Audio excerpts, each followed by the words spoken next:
हाल ही में सूरत शहर में हुई भारी बारिश और भीषण बाढ़ के कारण कई मजदूरों सहित अनेक लोगों की दुखद मौत हो गई थी।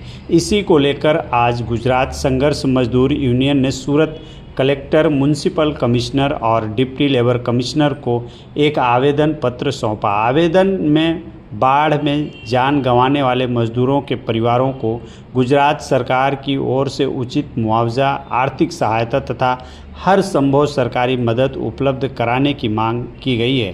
गुजरात संघर्ष मजदूर यूनियन के जनरल सेक्रेटरी शरद जागड़े ने कहा कि बाढ़ में जान गंवाने वाले मजदूरों के परिवारों की स्थिति बेहद कठिन है। उन्होंने सरकार से मानवीय आधार पर शीघ्र सहायता और राहत प्रदान करने की अपील की है। नमस्ते, હું શરદ જગડે, જનરલ સેક્રેટરી ગુજરાત સંઘર્ષ મજદૂર યુનિયન। ગત 7 જુલાઈના રોજ સુરતમાં આવેલ ખાડીપુરમાં અલગ અલગ વિસ્તારોમાં પાણી ભરી જવાની ઘટના બનેલ હતી, જેમાં ઉધના, બેસ્તાન, લિંબાયત, પાંડેસરા, સચિન, નવાગામ, ભમરોલી, અલથાણ જેવા છેવાડાના વિસ્તારો જ્યાં મજૂર ભાઈઓ રહે છે, જે મજૂરી કરીને પોતાનું જીવન ગુજરાન કરે છે, એવા મજૂર ભાઈઓ આ ખાડીપુરમાં એમની દુઃખદ નિધન થયેલ છે।